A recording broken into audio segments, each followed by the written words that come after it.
Hello naturalists, I am Matt from the Ozark Natural Science Center, and today for our Food for Thought video, we're going to be learning about all the different resources it takes for our food to get to us. Now, I don't know about you, but one of the foods I love to eat the very most is chicken. I love me some chicken.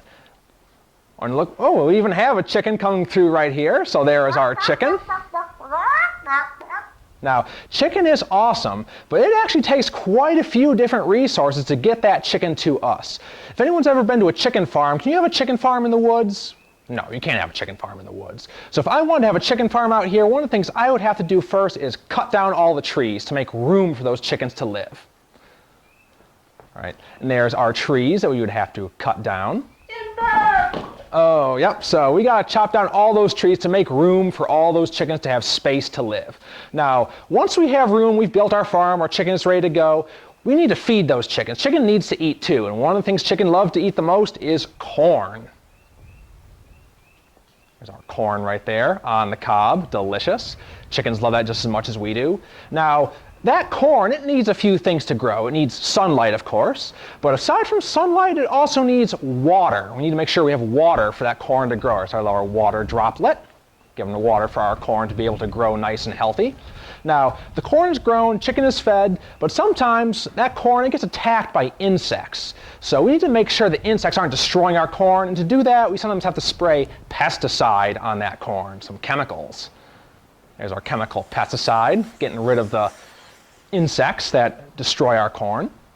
Now, there is one person who is in charge of doing all this work. Someone needs to be in charge of raising the chicken and raising the corn and watering it, spraying the pesticide, and you probably guessed it, that person is the farmer. Hey guys! Say hi to Farmer Sarah. She is the one who is going to be doing all of our work, raising all those crops and our chicken for us. All right, that chicken is all grown up, raised nice and big and healthy, and it's ready to be taken to the supermarket.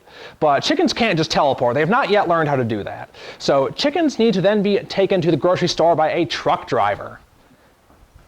Miss Lauren decided to grow a nice beard for us and be our truck driver to transport our chicken to the grocery store. Now, that truck driver, his truck doesn't just run on nothing. He needs something to get that truck to the grocery store, and that thing is gasoline. There's our gasoline. Keeps that truck going, keeps the chicken getting to the grocery store. All right, chicken has been delivered to the grocery store, and it's ready for us to buy. So I go walking into the grocery store, I find that chicken, I'm ready to buy it, but can I just walk out of the store with it? No, that's stealing. I need to do something first. I need to pay for it. I need to pay for it with money. There's Miss Lauren being our $20 bill. All right, once we have bought that chicken, we've got it home, can we just leave it sitting out on the countertop? No, that's not a good idea.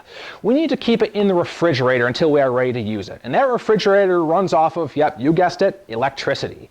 Now, electricity can be made in a bunch of different ways, but the main way here in Arkansas that we produce a lot of our electricity is through power plants that burn coal. So our coal burning power plant is going to produce our electricity that keeps that chicken nice and chilled until it's time for us to cook it.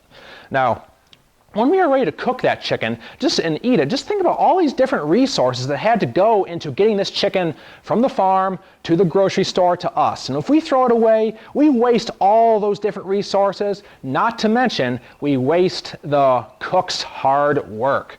All of those things, all those resources get wasted when we throw away food. So it's not just the food we waste when we throw away, all those different resources need to come together to be used to make our food. So let's be thinking about that the next time we have our next meal, and we'll see you next week for our next Food for Thought.